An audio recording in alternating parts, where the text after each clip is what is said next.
باللہ من الشیطان الرجیم بسم اللہ الرحمن الرحیم السلام علیکم ورحمۃ اللہ وبرکاتہ۔ لاسٹ لیکچر میں ہم نے سرسید احمد خان کا تعارف پڑھا اور میں نے آپ کو بتایا کہ سرسید کا شامل نصاب مضمون ہمارے سلیبس میں قومی اتفاق صفحہ نمبر 22۔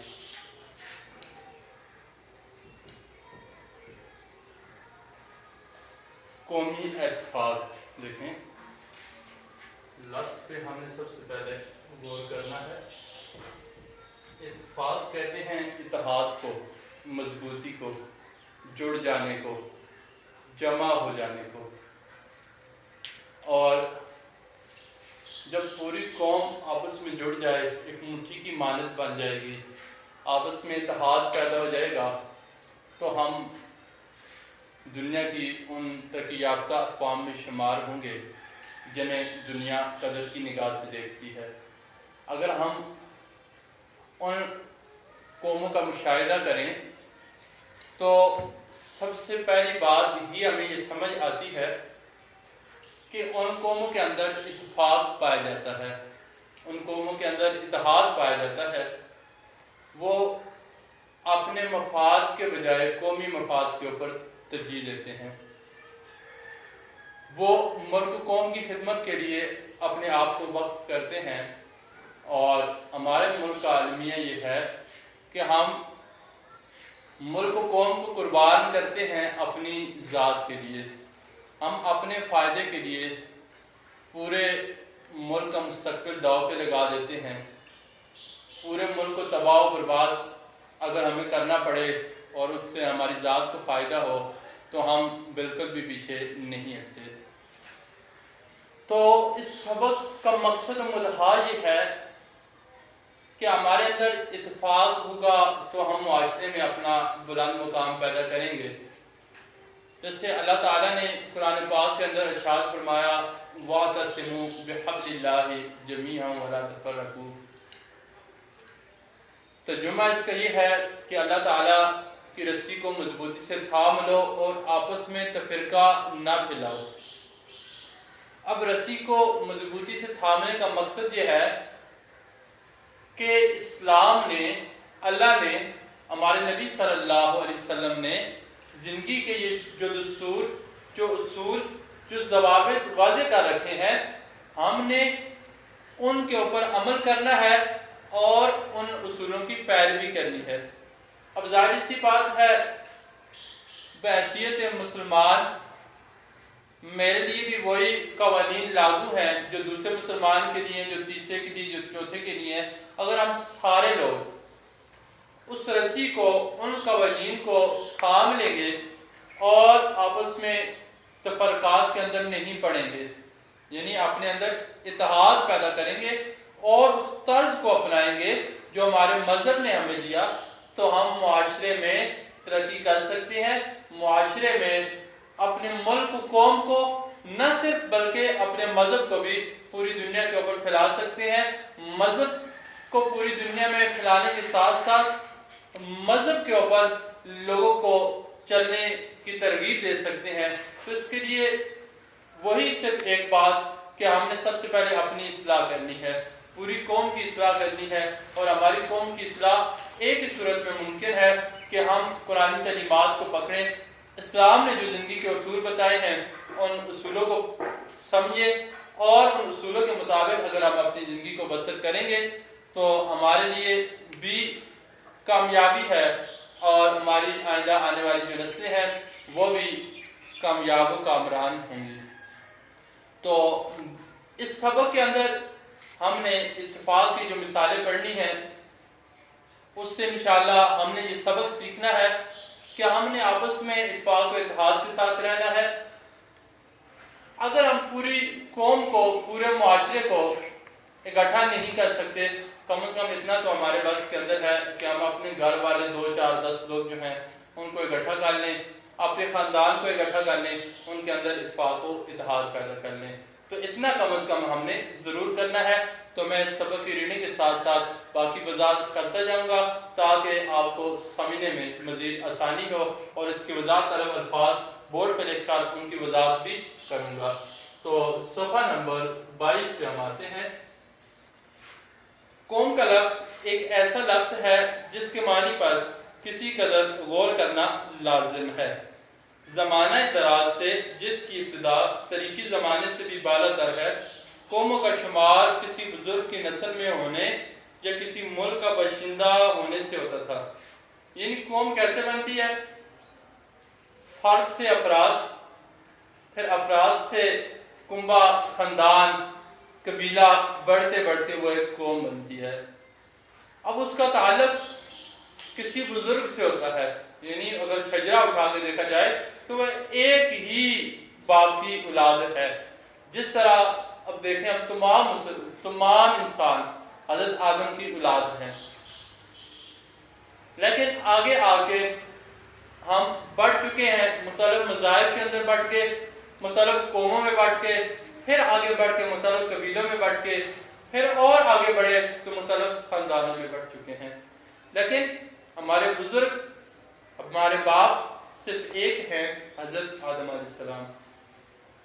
محمد صلی اللہ علیہ وسلم، جس پر میرے ماں باپ قربان ہو جائیں، آپ صلی اللہ علیہ وسلم نے اس تفرقہ قومی کو جو صرف دنیاوی اعتبار سے تھا مٹا دیا اور ایک روحانی رشتہ قائم کیا۔ ہمارے نبی صلی اللہ علیہ وسلم نے اس تفرقے کو مٹایا، اس فرق کو مٹایا اور ایک روحانی رشتہ قائم کیا۔ اور روحانی رشتہ کیا تھا؟ لا الہ الا اللہ محمد رسول اللہ صلی اللہ علیہ وسلم۔ یہ ایک روحانی رشتہ تھا۔ اس میں اعلیٰ قبیلہ بھی ہے، اس میں ادنا بھی تھا، اس میں بالا بھی تھا، اس میں کمتر بھی تھا۔ تمام کے تمام قبائل کو، تمام خاندانوں کو جوڑ کر ایک روحانی رشتہ قائم کر دیا، اور اس رشتے میں تمام دنیاوی امتیازات کو مٹا دیا۔ جتنے بھی دنیاوی فرق ہمیں نظر آ رہے تھے، آج بھی ہم ان فرقوں کے اندر، ان فرقات کے اندر، ان قبائل کے اندر، ان خاندانوں میں بٹے ہوئے ہیں، لیکن ہمارے نبی صلی اللہ علیہ وسلم نے اس کو مٹانے کے لیے بہترین کردار ادا کیا اور مٹا کر طریق عالم کے اوپر ایک ایسی قوم ہمارے سامنے نمودار ہوئی جس کا فقط مقصد دین اسلام کو عام کرنا تھا، پوری دنیا کے اوپر اسلام کو پھیلانا تھا۔ اس میں کوئی بھی بڑا خاندان، کوئی بھی چھوٹا خاندان، کوئی بھی اعلیٰ، کوئی بھی ادنا، کوئی بھی گورا، کوئی بھی کالا، سارے تفرقات مٹائے اور رشتہ کیا دیا کہ ہم تمام کے تمام مسلمان آپس میں بھائی بھائی ہیں، بس اپنے بھائیوں کے درمیان صلح کراؤ۔ تو یہ ہمارا روحانی رشتہ ہے، اور اسی رشتے کی لاج آج مسلمان پوری دنیا میں رکھ چکے ہیں۔ جہاں کی بھی دنیا کے اندر کوئی بھی کلمہ کوئی شخص ہمیں نظر آتا ہے تو ہماری روح اس کے لیے تڑپ اٹھتی ہے۔ کیوں اٹھتی ہے؟ کیونکہ روح کا تعلق روحانیت سے ہے، اور روحانیت ہمیں اس کی طرف لے کے جاتی ہے کہ یہ ہماری قوم کا شخص ہے، یہ ہمارے مذہب کا شخص ہے، یہ کلمہ وہ شخص ہے جو ایک حبل متین لا الہ الا اللہ محمد رسول اللہ صلی اللہ علیہ وسلم سے مضبوط تھا۔ حبل متین کہتے ہیں مضبوط رسی۔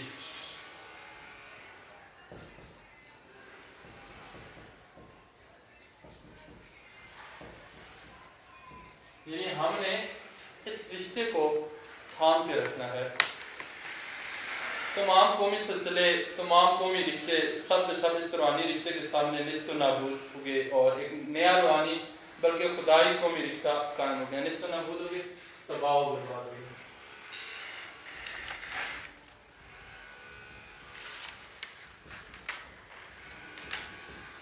تو اس کے علاوہ جتنے بھی رشتے تھے زمانہ جہالت کے اندر، جو خاندان، قبیلے جو اپنے آپ کو بالا، ادنا، کم تر، بلند تر جو کچھ بھی سمجھتے تھے، وہ سارے کے سارے تباہ ہو گئے۔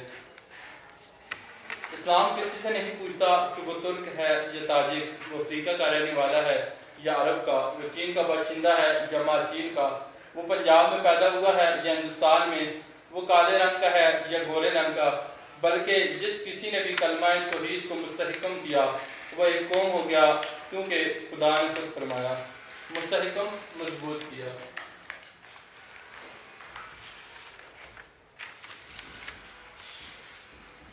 یعنی اسلام میں کسی بھی مذہب، کسی بھی علاقے، کسی بھی خطے میں رہنے والا قوم نہیں ہے، بلکہ اسلام کہتا ہے جس نے بھی کلمہ پڑھا، جو بھی عقیدہ توحید و رسالت کو ماننے والا ہے، وہ ایک قوم ہے، چاہے وہ حبشی ہے، چاہے وہ گورا ہے، چاہے وہ سانولا ہے، چاہے وہ یورپ کا رہنے والا ہے، چاہے وہ ہندوستان کا رہنے والا ہے، کسی بھی خطے کا رہنے والا وہ شخص ہے، لیکن اس کے اندر خوبی یہ ہے کہ وہ کلمہ گو شخص ہے، وہ عقیدہ توحید و رسالت کو ماننے والا ہے، تو وہ مسلمان دوسرے عرب کے رہنے والے مسلمان کا آپس میں بھائی ہوگا۔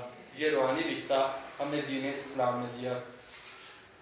بے شک تمام مومن آپس میں بھائی بھائی ہیں، بس اپنے بھائیوں کے مابین مصالحت کرو۔ مصالحت کے معنی ہوتا ہے صلح کرو۔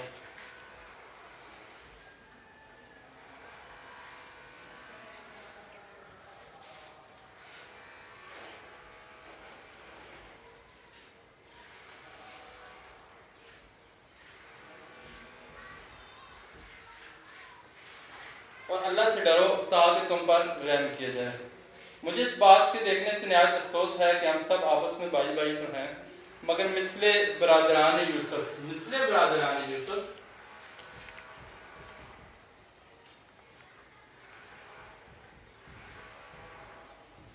علیہ السلام کے ستیلے بھائی،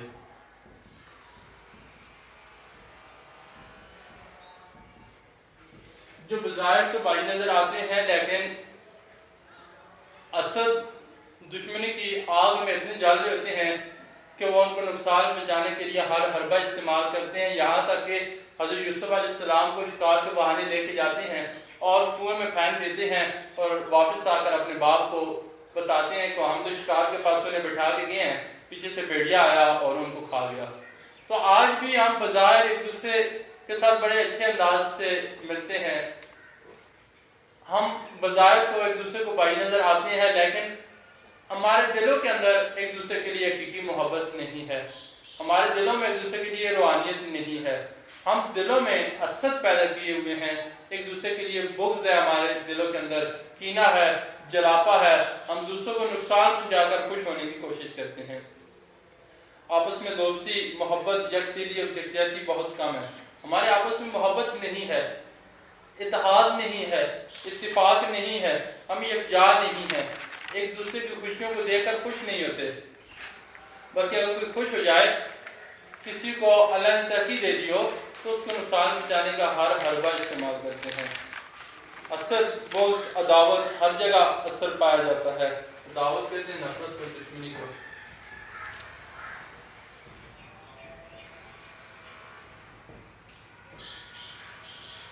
جس کا نتیجہ آپس کی نااتفاقی ہے، اور یہی وجہ ہے کہ آج کے مسلمان ہمارے اندر اتفاق نہیں پایا جاتا۔ شیطان جس نے خدا سے وعدہ کیا کہ میں ضرور ان کو تیری صراط مستقیم سے ہٹا کر رہوں گا، وہ بظاہر ایک مقدس نورانی ہیلے سے ان روحانی بھائیوں میں نفاق ڈالنے میں کامیاب ہو جاتا ہے۔ نفاق دشمنی۔ تو آج شیطان ہم بھائیوں کے اندر، ہم مسلمانوں کے اندر دشمنیاں ڈال رہا ہے۔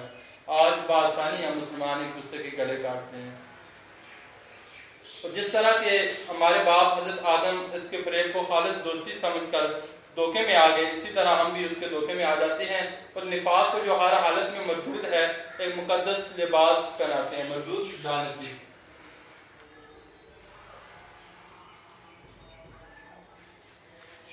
ہم اپنی ناسمجھی میں اس مقدس مذہبی لباس کو خلط سمجھنے لگتے ہیں۔ خلط کہتے ہیں شاہانہ لباس۔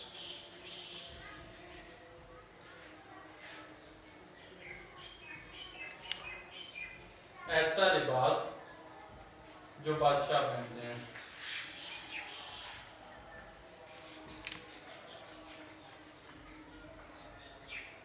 تو ہم شیطان کے جال میں آ کر، شیطان کے فریب میں آ کر، شیطان کے چکر میں آ کر دوسروں کے ساتھ نااتفاقی سے پیش آتے ہیں، نفرت سے پیش آتے ہیں، حسد سے پیش آتے ہیں، اور ہم آپ خوش ہوتے ہیں کہ ہم نے بڑا اچھا کام کر دیا ہے۔